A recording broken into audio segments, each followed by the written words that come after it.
Jamming. Hello there, Outliers. Jamming is the name of the game as we meet here in the Outliers Edge podcast. Today is a special roundtable that we've put together for you with four incredible outliers who are all finding their ways to up-level their game, to show up with more impact, more income, and more of their identity in the things that they do. I would love to just create as much space as possible for you to get a chance to get to know them. I should also make sure that I introduce myself here, just in case we haven't gotten a chance to meet yet. My name is Niiamah Ashong, and thank you so much for letting us be a part of your journey. Let's get to find out who the us are in this conversation. We'll start off with Rupert. Rupert, do you mind letting us know more about you and the game that you play? Sure. I'm an autism dad, and that's what a lot of people know me as. I'm also an author. I'm also a filmmaker. I also spent many years working in indigenous land rights in Southern Africa in the Kalahari area. My family are all colonial Africans, but my sister and I were the first ones born back in Europe in about 200 years. I live in Germany. I also train horses, and the vast majority of my day is spent working with sort of autism, the brain, education. Sometimes it's equine, sometimes it's not, sometimes it's in school, sometimes it's neuroscience. It's kind of all parallel. But it all really started because of my son's autism and me having to find solutions for that. And multiple things came before that: journalism, human rights, writing, etc. Those have continued alongside, and always horses in my life as well. So that's kind of me. Well, I appreciate that. A couple of things. One, I love the through line of like always horses. Two, I see how you keep evolving who you are. Like this the large components of um, your journey and the different ways that you've brought things into your world and tried different, like been in different arenas throughout your life that I feel like outliers like really just get, and I appreciate. I'm also looking forward to exploring like how you've been able to bring those various components together in ways that let help both fulfill you and serve the world that you serve. All right, Rupert, it's an absolute pleasure to have you here. Well, thank you for having me. Well, Kathy, let's get to know you. You mind sharing more about you and the game that you're playing, Kathy? I'd love to. Thank you for having me. My name is Kathy Tallone.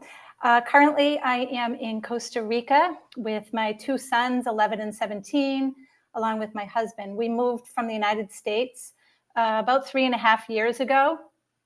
And I like to say that I've just been on an exploratory path for years and years and years. I'm a transformational life coach now, working with women to really just empower them. And I have a podcast. It's called And Then What Happened. I love peeling back the layers to people's stories, to women's stories, so they can just shine really, really bright. Again, I've reinvented myself so many times, from being a beach bum and a ski bum to moving to Manhattan. And I like to say putting on my big girl pants, and I sold wine to restaurants and hotels. I moved back to Boston, working with the Ritz-Carlton and the Four Seasons and doing that. And then I moved to the suburbs, which was really, really a learning and uncomfortable for me. I had a couple babies, and I was a massage therapist. I was a Reiki master, a doula for a short time. And yeah, and then one day it was like, okay, let's just pack up. Let's sell everything that we own. And we're here in Costa Rica. Yeah, working remotely and helping women shine. I've co-authored 2 books. I speak at international retreats as an inspirational speaker. I hold workshops here just outside of Jaco, Costa Rica. And I do one-on-one with women, again, just helping them really shine bright. So I love what you're doing. And again, really appreciate being here. Thank you. Kathy, it's good to have you here. I'm excited to play it. Let me bring in everyone else into the space here, and then we'll play a little bit more. Catherine, I'm coming to you now. Would you mind letting us know more about you and the game you're playing? Thanks, I'd love to. So my name is Katherine Bush. I am a positive psychology practitioner and a positive psychology-based coach. And much like Rupert, this chapter of my life started with the birth of my son almost 3 years ago. And similar to Kathy, I like to peel back the layers on things. And I had spent most of my life being this overachiever. I had worked in the mining industry, worked all over the world, remote Panamanian jungle to Southern Africa and Zambia, where I am now. And I realized I'm working so hard and I'm reaching all these goals, but I don't feel this wholeness that I'm searching for through doing all of these things. And so before I had my son, I was like, I need to figure this out because I don't want him to grow up with that same issue. And so through that, I discovered positive psychology and I started studying it simply for myself so that I could understand the framework. I loved how positive psychology was really structured and that it had this really robust empirical evidence. I love logic. Like for me, everything needs to reconcile, like to the finest detail. And after I had finished studying it, I just had this passion inside me. And I was like, this is what I want to be doing now. And I realized that actually positive psychology was not present in the world of parenthood. And I had studied so much on child development and realized there was this huge gap. And they all say that your kid's brain's wired to yours, but then they don't tell you how to do that, or they give you very superficial advice on how to regulate your emotions. But all of that information was in positive psychology. So now what I do is I bring positive psychology to the context of motherhood in order to start cycles of generational well-being. Thank you, Catherine. I I really appreciate when someone has like a very logical mind and they're bringing it into like the psychology, the supporting of people, because they all bridge together, you know. And I thank you for finding something that has done the work of meeting. You said here you love everything needs to reconcile to the finest detail. I really love that. I'm excited to see how we play with that in today's conversation. Catherine, thanks for being here. Candice, let's give Outliers a chance to get to know you. You mind sharing more about you and the game you're currently playing? Yes, thank you. Happy to be here. My name is Candice, and I see myself in all of you. I spent the last almost 20 years in education, so I'm sort of a recovering principal with a school that was 6 through 12, and we had a lot of special needs students at that school. A great experience that I had there. But like most of you, sort of following your own game and your own bliss, I am a spiritual medium and came out of the closet a couple of years ago and realized that this is something I need to do to assist people in developing their intuition. And everybody has a personal guidance system and it's sort of like an intuition coach and bringing from that medium aspect words of comfort and wisdom from that can help assist people from the other side. And it's a little complicated because not everybody, believes that there is something else out there besides yourself after death. But I'm here to say to people who are disbelievers that there is, and you have that within you. And so part of this calling, my business is rising from within because everybody has their own direction and their own personal guidance system within them. And I just kind of help people discover that. Well, Candice, I'm glad that you're here. It's wonderful to have you.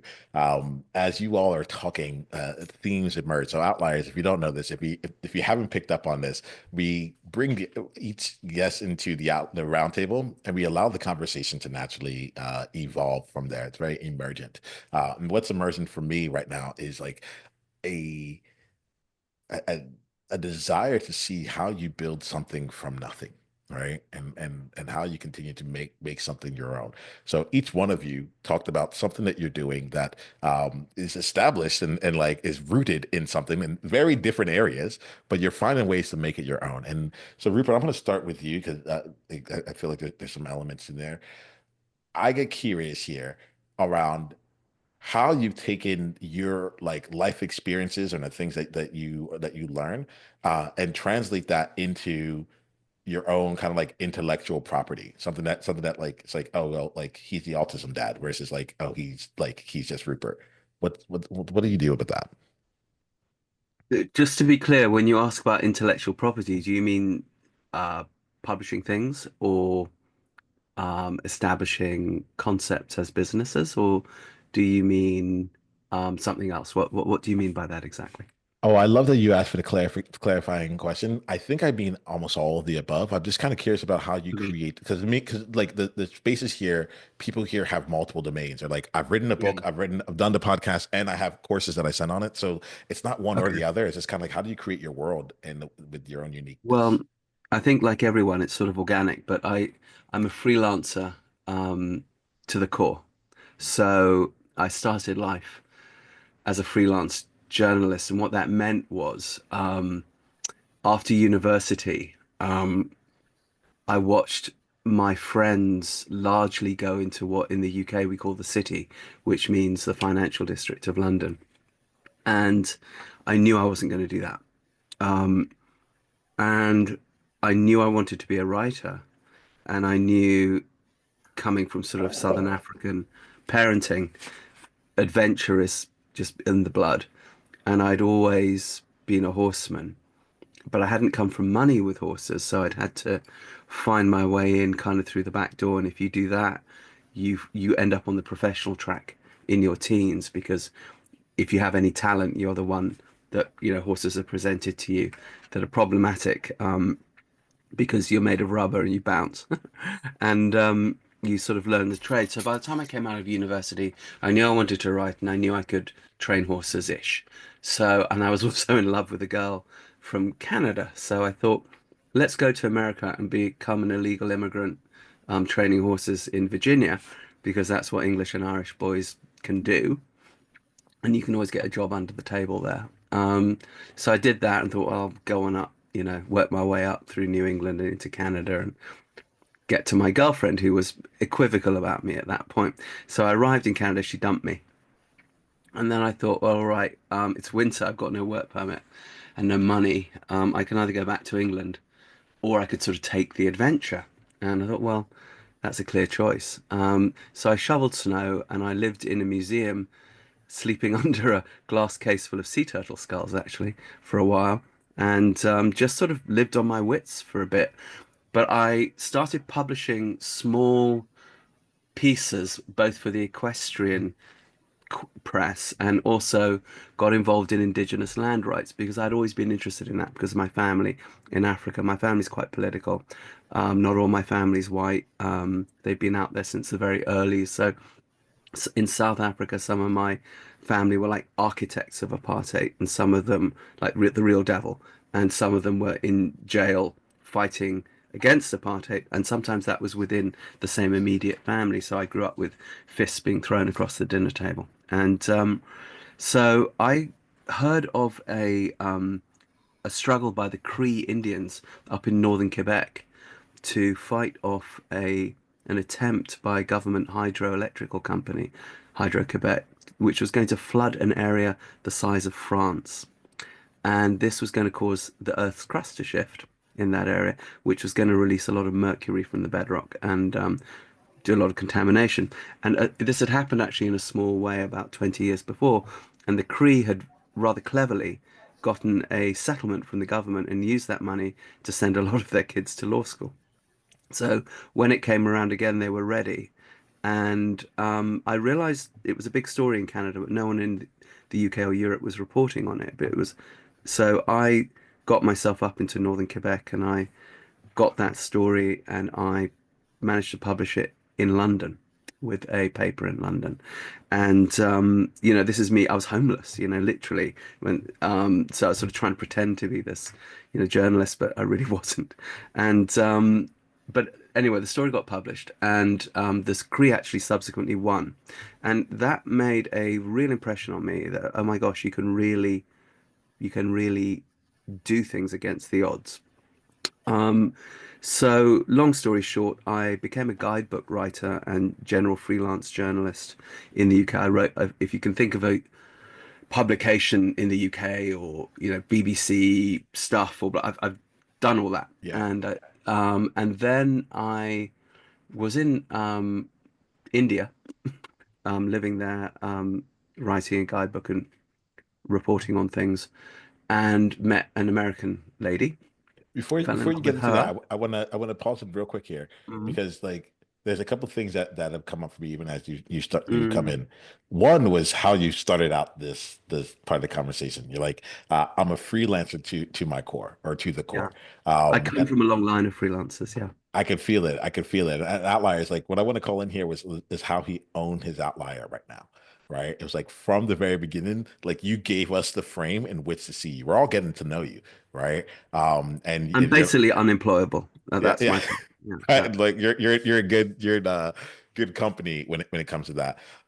So I see this here. I also get this sense of like you said you're made of rubber, right? And I feel like it was like there was a physical component of it when you were training the horses and now, but I'm also hearing it from like the mental component, whether it was like in your family over dinners or like having to continuously find different avenues to move forward and to package it into different areas. Rupert, I'd love to explore more around like how you do that and leverage that in a bit as we go on here. I'm going to go to Kathy for now, though, and I'm going to go with her the same question, the same original question. And if there's anything in Rupert's that you want to like speak to, like go ahead and do that. Sometimes it ends up being a little bit too silent. I don't like that.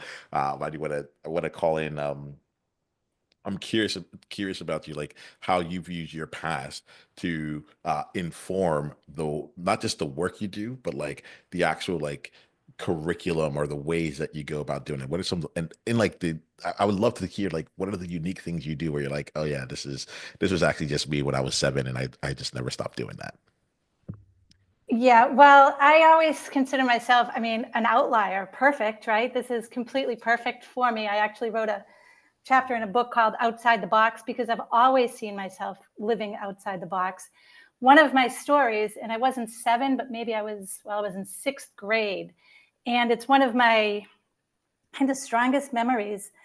I used to get in trouble all the time in school for daydreaming, like so much trouble.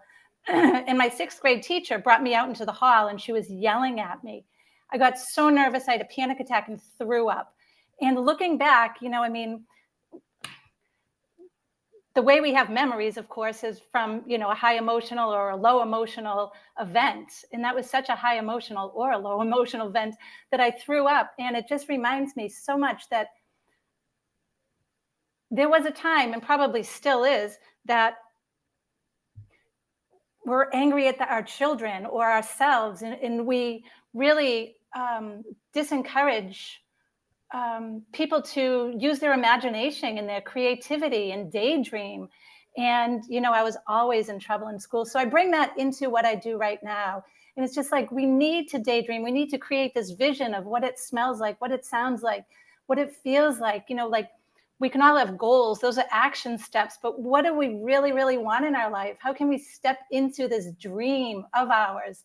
And that's what I've really done. I just, we talked, I heard Candice and Catherine talking about their intuition, and I'm very, very intuitive. I've been a Reiki master for years, and, just seeing how this path can open up intuitively, by kind of the sensory and how we want our emotions to show up. So, yeah.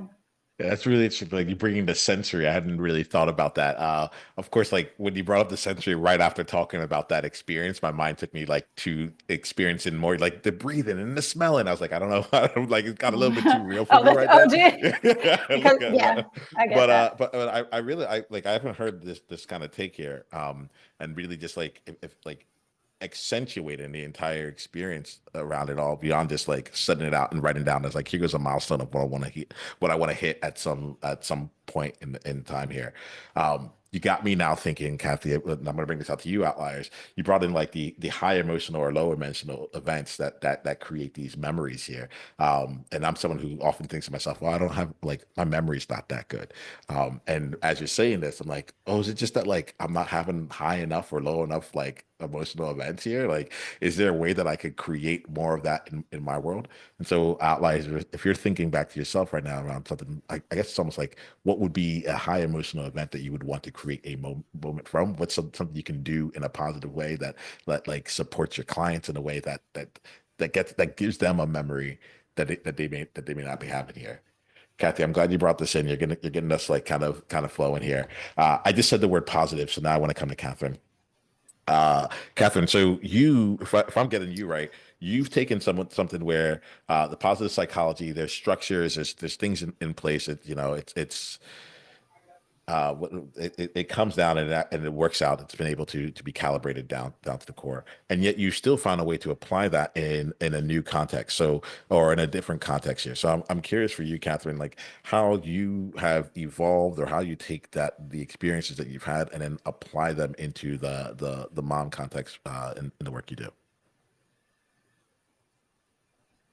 Yeah, so what I found when I was studying the child development stuff is that, as a mom, as any parent, you naturally want the best for your child. Like, whatever ends up happening, one thing we know for sure is that deep inside you want, the absolute best for your child. And so I obviously wanted that. And as this logic learner, I was like, to the books. And everything that I read, it was like child development, child development. And then it always kind of ended out with this little phrase of, and you as the parent have to model emotional regulation. And if you feel yourself losing it, just go into the other room and take a deep breath. And I was like, excuse me, what? Like, that is just not enough information for me. But none of the child development literature would go any deeper.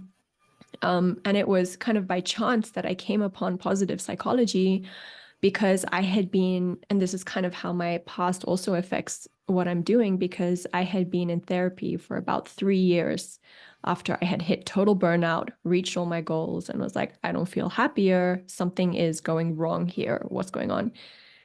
And I started to realize this pattern of how, through my upbringing, I had been led so far away from who I really was. And I was continually living behind this need to continually prove myself. And it was exhausting.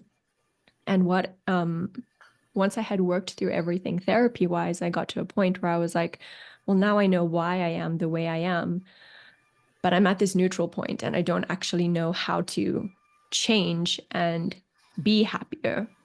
And so that's how I discovered positive psychology. And so it was kind of by chance that it came together. And, just as the world gives you what you need, at the time, my son was 5 months old. I was living in the remote Panamanian jungle. And when I say remote, I mean there was 2 other families there and they did not have kids. So I was alone with my son during the day. And I mean, there was nothing else to make me happy besides the positive psychology I was studying. So I kind of got to practice this in a vacuum to actually see, like, does this work? And a lot of the stuff they were telling us to do, it didn't quite fit in the context of early motherhood, so I had to adapt it.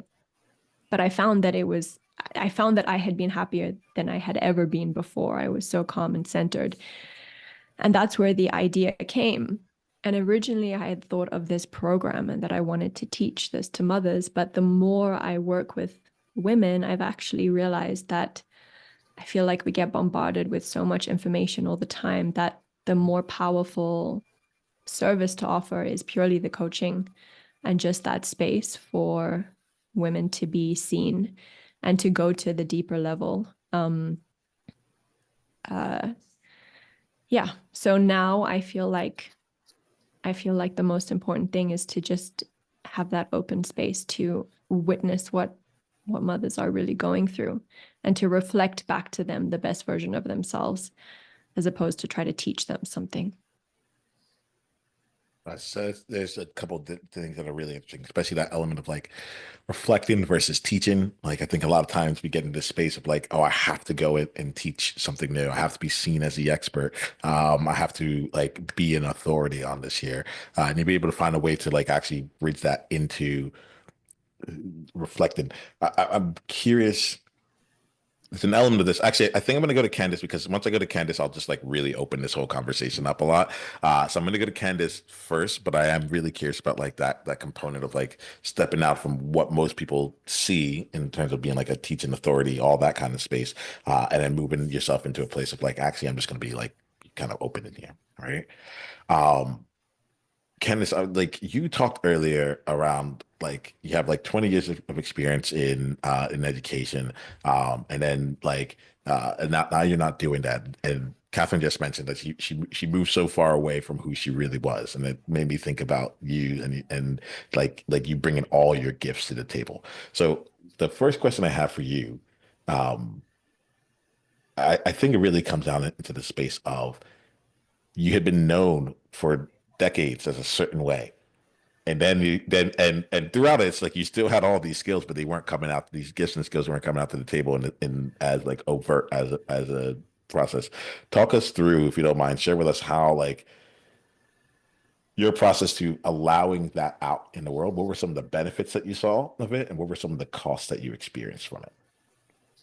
Um, well, what I appreciate, I'm going to start up by saying what I appreciate about everybody here I is appreciate that that about you, Candice. we're Really, all, I like see a you bring us connection. together. I have to make connections here, Yeah. is that we're all change makers. And no matter what field we're in, being in education, you know, teaching for the 15 years, being a school principal, developing schools, you can't survive in education through COVID and all of, government political stuff without utilizing every part of who you are all the time. And that I've also raised 6 kids and one's adopted, and you have to come to the table with your whole cards. You just have to. And it's more or less, what card can I use? What hand can I play, you know, in this environment? And so in education, I can't talk to a student about, oh, well, your grandmother who passed away last week, loves you so much. You can't do that. And so what I had found, that led me to being here and doing this work is you have this inner, this what do you call that word, like a strategy. You have this inner guidance, this inner strategy to play your game, to play your life. And when you see kids, in a school or other teachers or parents playing their own game, you kind of have to see, well, wonder, why are they playing their hand like that? What's making them click? What's making them act out?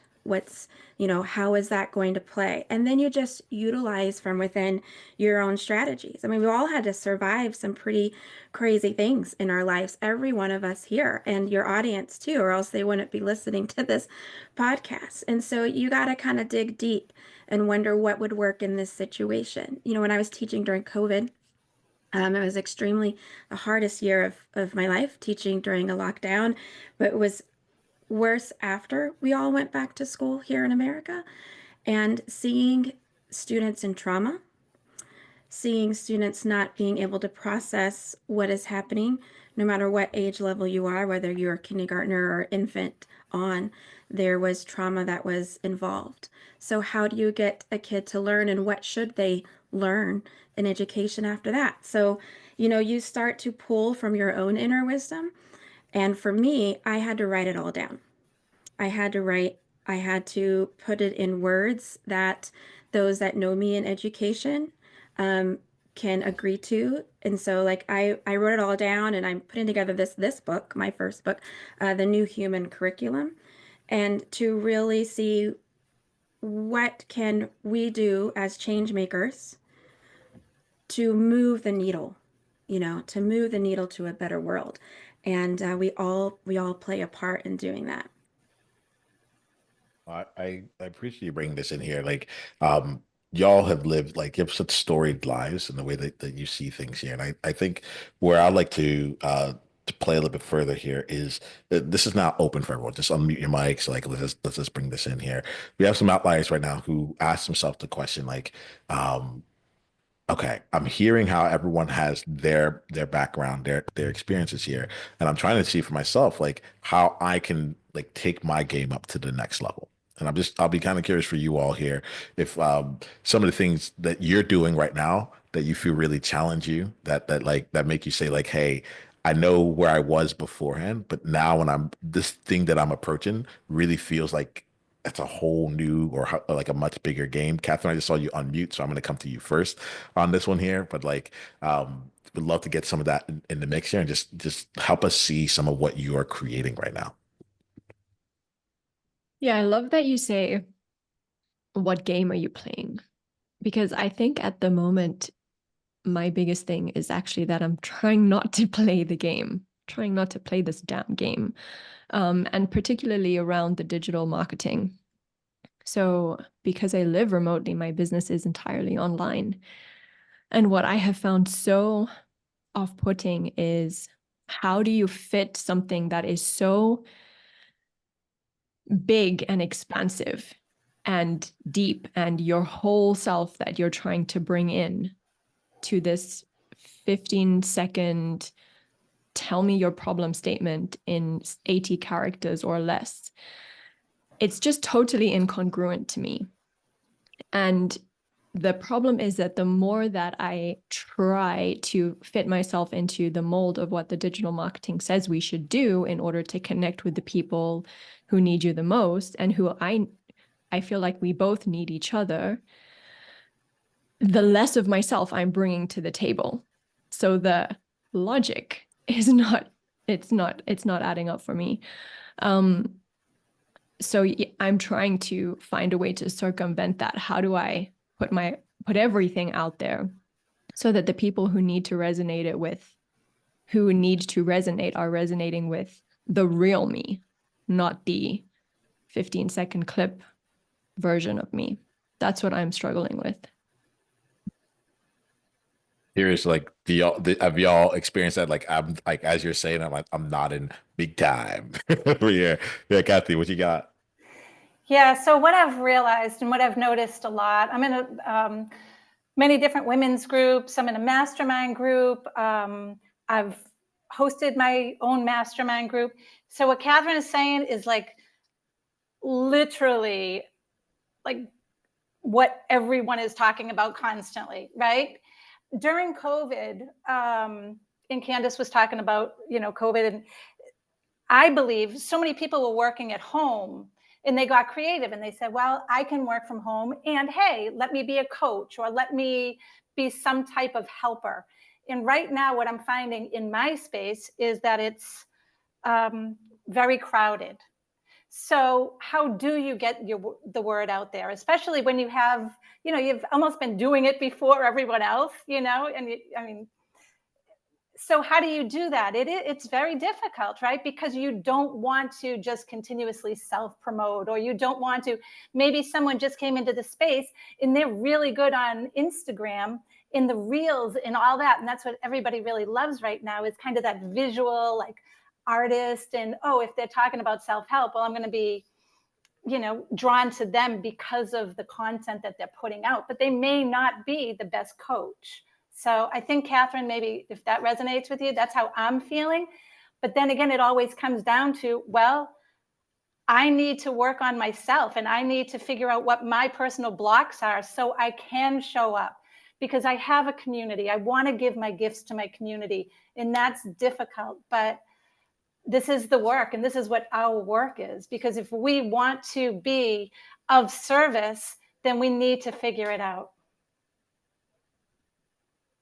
So I'm over here. I'm smiling. I'm like, because as you say this here, it takes me to like podcasting, and I'm a coach as well, so I've been seeing the transition. And I'll use podcasting first because we're listening to a podcast. We all do podcasts here, but I started my first podcast in 2014, and at that time the problem was no one knew what a podcast was.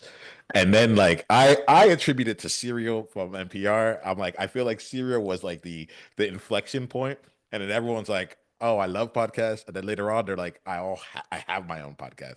And so it became like this thing where like at first the problem was no one knows what it is, and then it became a problem where it's like, wait, everyone's in it, you know? Totally. And I feel the same thing with coaching, Mhm. you know, and even that I've only done it for 7 years. So people I talk to, they're like, I've been doing this for like 25 years, and like and like now everyone's in the mix.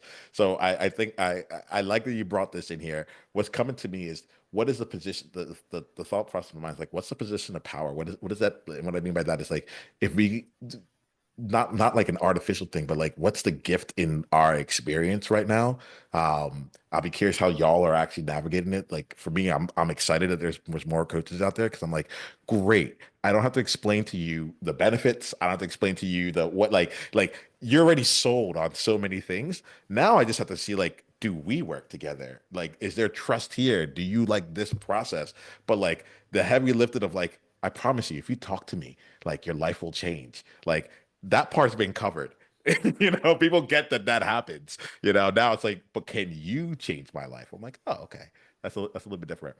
Curious because I feel like we all have some version of this going on where you know, like our spaces are becoming more mature and it's changing the way that we show up. Anything coming to you all around any part of this year? Well, when you said you did a podcast in 2014, before people knew what a podcast was, uh, I asked myself, well, what do you think it's going to be like in 2030, Mm. 2027 even? It's the cycle of how the media is changing. And if you were to say, to yourself in 2000, oh, well, everybody's going to be working from home on their little computers through cameras. There's not going to be newspapers at your house. I still read the newspaper because I don't like my news through video. So, fitting in a box, well, that box molds and changes every year. And you just really have to go back to what do I feel like doing with getting my message out there? Why do I even want to get this message out there? Why did I even start this journey anyways? It's about being true to yourself and not trying to fit your square mold in something that's round because, the plug changes and it's going to change beyond our imagination in the next 5 years anyways. So, look future minded. Rupert, Catherine, anything else coming to y'all? Well, I think the salient word is service. So nothing really can ever be fulfilling unless it's put into service. You can do it for a while as a sort of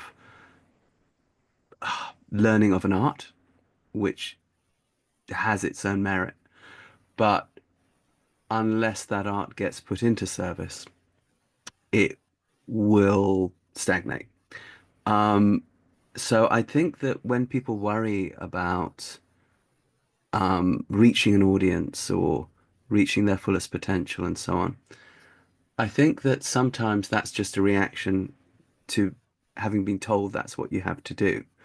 But we all know from the human experience that the way human societies and communities work is at their best is when they're mutually in support of each other because we're actually a society, a culture, a species of conflict resolvers. We're not a species of conflict creators, which seems counterintuitive because we see a lot of conflict in the present and the past. But I was fortunate, I talked about time with the Cree Indians, but that led to me being an advocate in the Kalahari in Africa for Khoisan hunter-gatherer groups on their land rights issues, and I really got mentored by them in a couple of things. One was that true human life, I was really fortunate to see what true human life is, because these are the oldest cultures on the planet, and they're really nice to each other. I mean, they're a really good advert for us as a species. It's like, wow, we're actually pretty good. Because if you're growing up, if you're living in groups of 12 to 24 in the African bush, where you're surrounded by large predators and you are actually only a middle predator, your only hope of survival is to keep your cohesion within the group. And the moment that begins to fragment and someone says, oh, sod you all, I'm off, bugger you, well, you're going to get eaten by hyenas, you just will. So our entire culture is rooted for probably about 290,000 years plus in constant conflict resolution. And only since really the invention of agriculture, about 10,000 years ago, quite recent, so we're like stroppy adolescents or toddlers, have we gotten into this warfare thing and this, stripping each other's rights away from each other, and this sort of slavery thing, and this organized religion thing, and this living in cities thing. And we know it's rubbish because we all suffer. The problem is that, if we are then so divorced from an authentic human life, which is living in that kind of a group in nature, and maybe we're generations and generations removed from that. So we don't even know what ails us. We don't even know why we're so unhappy, but we just know that no matter how much we achieve, we're just like, oh, but still, still, there's got this little voice inside. So still, well, that's kind of why. And what's at the center of those cultures is the shaman, the healer.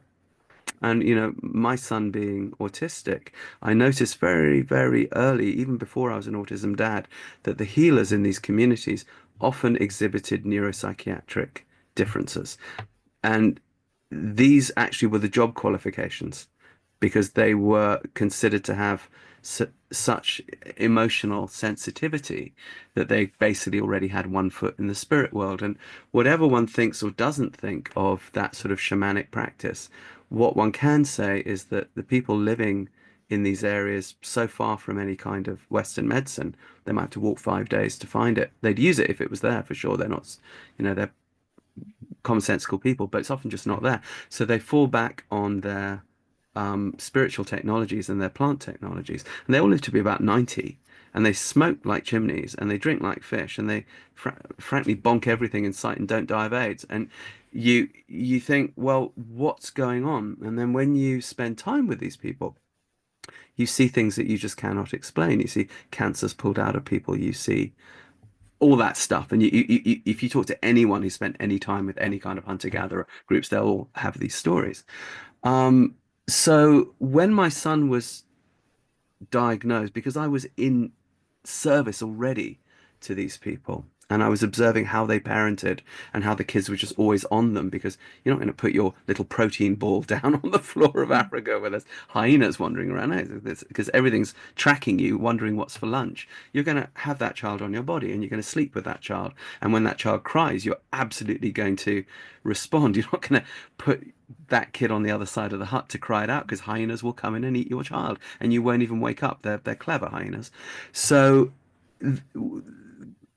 these healers and this way of living and this conflict resolving, I realized that about every 10 days, whether someone was sick or not, a dance would be called, which would just be to sort of wash the psychic dirty laundry of the group, to make sure that this kind of fragmentation didn't happen. Because they're not saints, there was a real recognition that we're schizophrenic, we're sort of half bonobo, or love, peace, sex, we just want to constantly lie around being hippies with each other, and half chimpanzee, I'm going to rip your head off, and we're totally caught in this dichotomy between those two extremes. And this sort of shamanic healing, conflict resolving thing seems to be the key.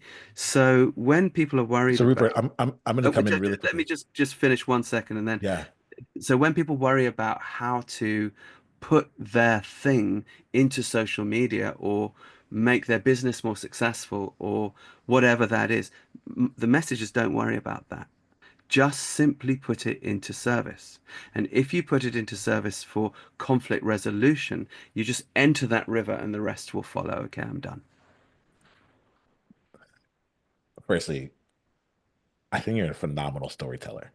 So thank you, Rupert. Like as we go in, I just actually want to hear more, and I appreciate you bringing those gifts like to this conversation on a regular here, and also being able to bring it in to the space of service and stuff like I'm walking away thinking about this here and being like, there's just like underlying truths. You're like, oh yeah, that's right.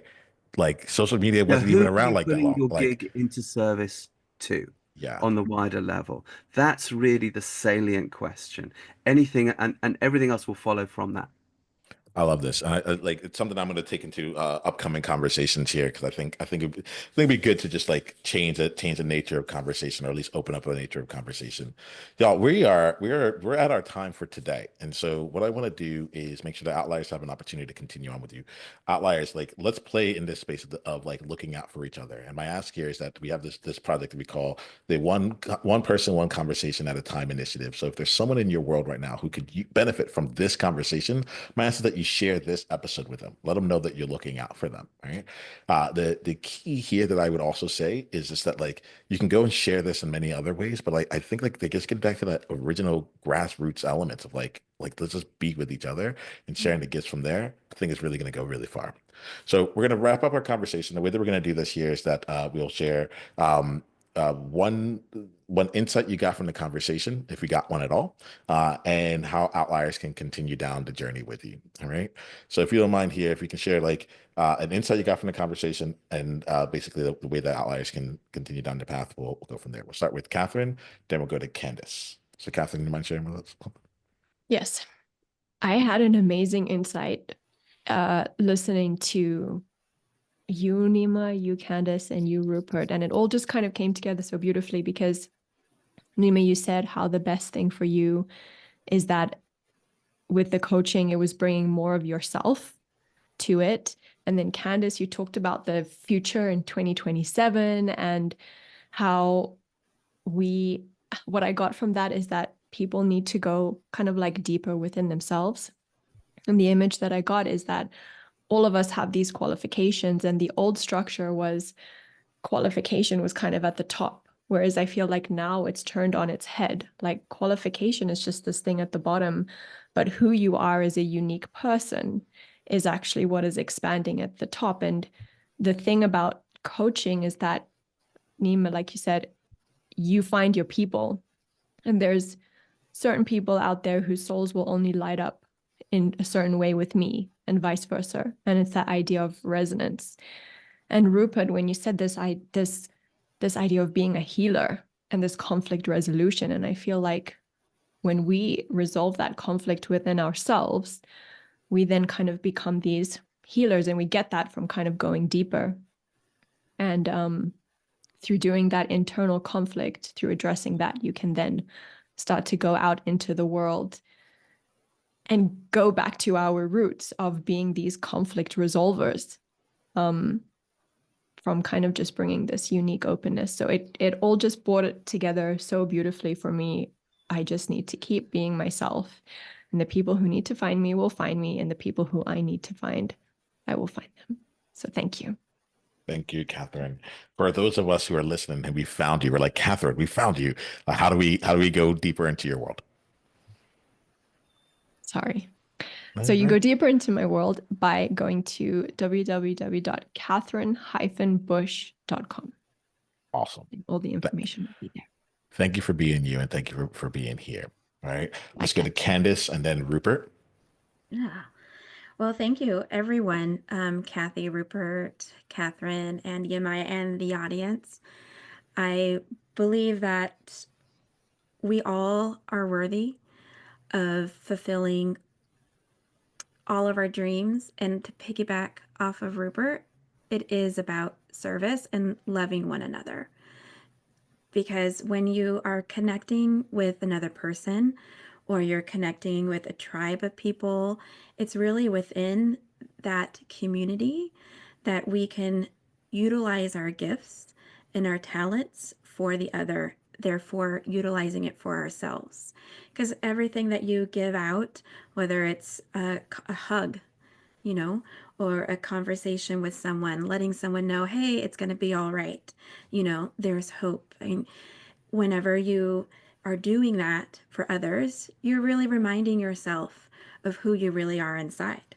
And, you know, I can say this little cliche, but, you know, spirit loves all of us, you know, and when you can tap into that infinite love that is there behind the chaos, behind the war, which is just conflict within ourselves, it, you know, you can see that no matter what you do, it's needed.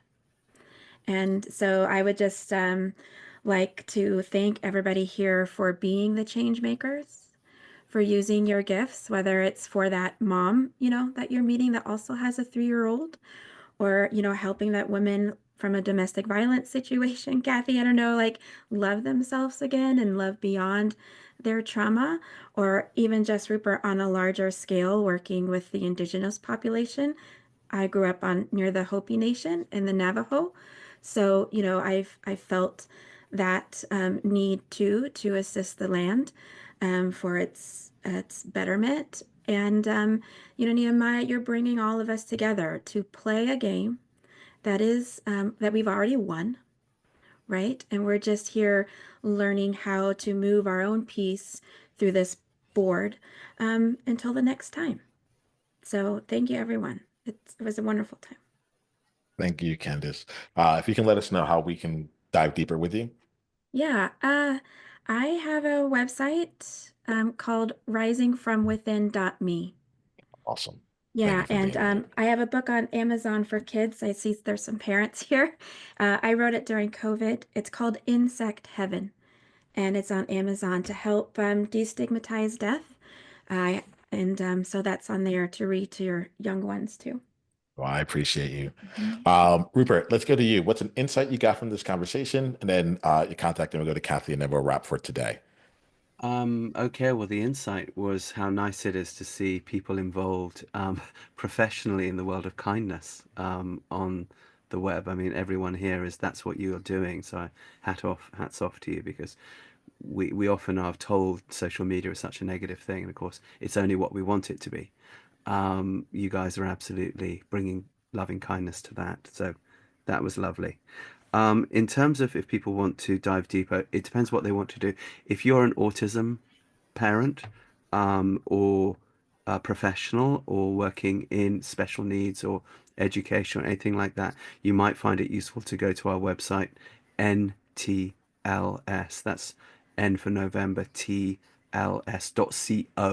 not .com.co. New Trails Learning Systems, and there's 3 programs on there, 2 with horses, 1 without, that are in about 40 countries and are helpful. It's basically neuroplasticity and how to get it really easily. If you're interested more in the sort of shamanic side and the horse training side, go to longridehome.com.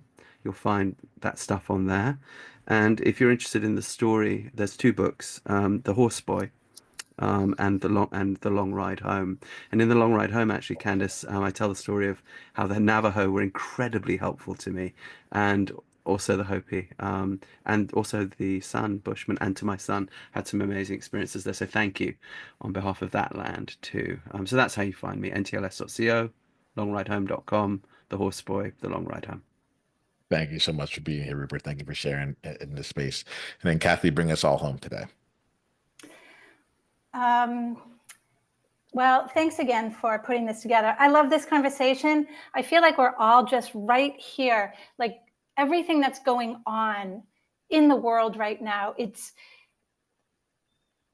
We're pushing ourselves to be more authentic, right? To pull back all those layers. And it's such an exciting time right now to challenge ourselves, to step into our true self and to share our gifts. And I think that's, you know, kind of what I got from everyone here is just collectively, we're talking about being of service and sharing our gifts. And it's not easy, right? We can go back to what Niiamah was, I'm sorry, what Rupert was saying about like these indigenous tribes back at like, these are generational stories that we've brought in for years and years and years. And we're still working through a lot of this, but also kind of what Katherine was saying, that, like logic and things have flipped over. I mean, I did horrible in school. I was never like considered an intellect, but sharing my authentic gifts right now is, it's just amazing. And things are being done differently. So I'm just going to encourage everyone just to keep on telling their stories and to step into, as uncomfortable as it is to show up and continue to shine bright. So you can find me on kathytallone.com, www.kathytallone.com. I do a lot, like I said, with peeling back the layers of our stories to really get to who we are so we can shine bright. Well, I want to thank all of you for being here in this space here. Thank you for shining brightly here and sharing us. You've gotten us thinking, and that's one of the best things we can ask. And thank you for each of you being in service here today. Outliers, until the next time we talk, remember this: be you on purpose. Journey on.